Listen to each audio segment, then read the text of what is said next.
ये कैसी टैरिफ की घोषणा करी है डोनाल्ड ट्रंप ने। भारत को एक बड़ी छूट भी दे दी है। वहीं 6 अरब डॉलर का निवेश करने वाला है अमेरिका का एक कंपनी भारत के अंदर। जानेंगे किस तरीके से एक बड़ी खबर निकलकर सामने आ रही है। जियोपॉलिटिक्स में इस वक्त बहुत कुछ चल रहा है। हमेशा की तरह वर्ल्ड मिरर के इस एपिसोड में जानने को मिलेगा बहुत कुछ, इसलिए वीडियो को अंत तक जरूर देखें। डोनाल्ड ट्रंप ने जब ऐलान किया तो उनका फ्रस्ट्रेशन साफ साफ दिख रहा था। जैसा कि मैंने पहले भी कहा है, बहुत सारे लोग ये मानते हैं कि वो चाहते हैं कि पीएम मोदी की तरफ से फोन जाए और फिर भारत की तरफ से मान मनव्वल हो, लेकिन भारत की तरफ से अपने जो हित हैं उसके लिए भारत स्ट्रॉन्ग खड़ा है और भारत का कहना है कि नहीं भाई, हम अपने हित को छोड़ नहीं सकते। अब इस पर लगने लगा कि अच्छा, इससे तो भारत के ऊपर बड़ा असर पड़ेगा। भारत का इलेक्ट्रॉनिक्स स्मार्टफोन उद्योग हो या दवा का उद्योग हो या रत्न आभूषण का हो या फिर तेल रिफाइनरी हो या कपड़ा ही क्यों ना हो, ये तो सारे सेक्टर में प्रभाव डालने वाला है। तो ऐसे में क्या होगा फिर आगे? अब कहा गया कि अगर इस तरीके से होता है तो एप्पल, जहां पर भारत ने अभी चाइना को क्रॉस करके ऊंचाई हासिल कर ली। साल 2018 में जब ट्रंप आए थे तब चाइना से इन्होंने खरीदे जाने वाले इलेक्ट्रॉनिक्स पर 25% टैरिफ लगाया था, जिसके कारण कई कंपनियां जैसे कि एप्पल ने अपना प्रोडक्शन फिर चाइना +1 मानकर अन्य देशों में भी शिफ्ट करना शुरू कर दिया, जिसमें से एक नाम था वियतनाम, दूसरा नाम था भारत, जहां इन्होंने अपना शिफ्ट करना शुरू कर दिया कि चलो अब हम यहाँ पर बिजनेस करेंगे। चाइना में अगर अमेरिका और चाइना की नहीं बनती है तो कम से कम हमारा बिजनेस तो प्रभावित नहीं होगा। और इस टैरिफ ने जो चाइना पर ठोका गया था 2018 में, चाइना के एक्सपोर्ट को 10% तक कम कर दिया था, जिसकी वजह से कई कंपनियां वहां से सरकनी शुरू हो गई थी और वो अलग अलग जगह पहुंचनी शुरू हो गई थी। एप्पल भारत में आया और भारत में उसे बहुत बढ़िया रिजल्ट मिला और अब ऐसा रिजल्ट मिला कि वो भारत में और भी ज्यादा निवेश करने के लिए उतावला था। पर अब जो टैरिफ की बात हुई है, इसके बाद एप्पल का क्या हाल होगा, ये सबसे बड़ा सवाल था। और इसके अलावे कपड़ा उद्योग की अगर बात करें तो यहाँ पर भी भारत के लिए दिक्कत थी। भारत के कपड़े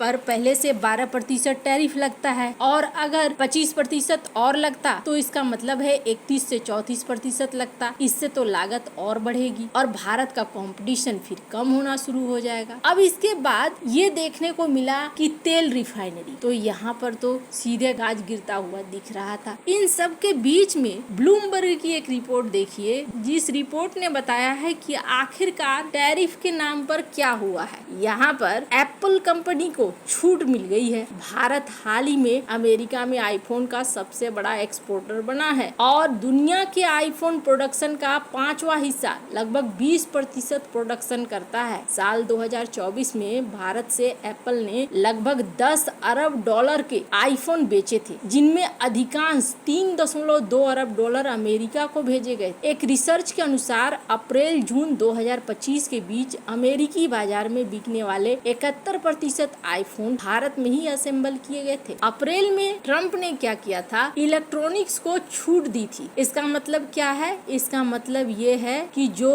इलेक्ट्रॉनिक सामान भारत यहाँ से बेचता है उस पर छूट मिली हुई है। इलेक्ट्रॉनिक सामान मतलब लगभग सब कुछ आ गया है। इलेक्ट्रॉनिक से रिलेटेड कंप्यूटर, लैपटॉप और आईफोन वगैरह सब। अधिकांश इलेक्ट्रॉनिक उपकरण अमेरिका में नहीं बनते हैं और टैरिफ लगाने से क्या होगा, अमेरिका के लोग जो खरीदते हैं उनको महंगे आईफोन मिलने शुरू हो जाएंगे और उसके बाद फिर क्या होगा, फिर अमेरिका के अंदर बवाल खड़ा होगा। तो यहाँ पर डोनाल्ड ट्रंप ने इलेक्ट्रॉनिक्स वगैरह, यानी कि जहाँ पर इनको लगता है कि हमें फायदा है उस फायदे को बंद नहीं करना है, वहाँ पर इन्होंने छूट देकर रखी है। तो लगभग एक बड़े सेक्टर में भारत को छूट मिली हुई है। फॉक्सकॉन और अन्य निर्माता द्वारा जो बनाए जाते हैं आईफोन, उन सबको में छूट मिली हुई है। एप्पल ने जो चाइना +1 रणनीति अपनाया था उसको बीच में तोड़ नहीं सकते हैं डोनाल्ड ट्रंप। तो यहाँ पर एक चीज तो समझ में आ गया कि अमेरिका ने यहाँ खेला किया और यहाँ अब कहाँ लगेंगे। फिर भी बहुत सारे सेक्टर हैं जहाँ पर भारत के ऊपर प्रभाव पड़ेगा और वो सेक्टर है जैसे